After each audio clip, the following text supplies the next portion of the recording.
Pemerintah Kabupaten Kepulauan Talaut segera membuat tambatan perahu di beberapa pelabuhan. Kekhawatiran warga yang ada di Kota Lirung terkait tambatan perahu yang kondisinya sangat memprihatinkan.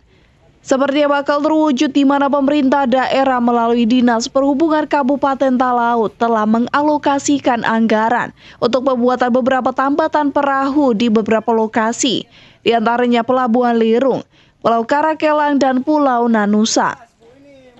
Pasalnya, tambatan perahu yang ada di Kota Lirung saat ini kondisinya sudah tak layak lagi untuk dijadikan sebagai tambatan perahu.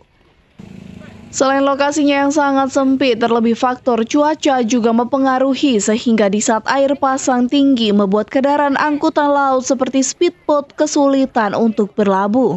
Dengan perkembangan pelabuhan feri, untuk pelabuhan feri di Musi dan Mangaran itu sudah bermanfaat, jadi bisa dimanfaatkan.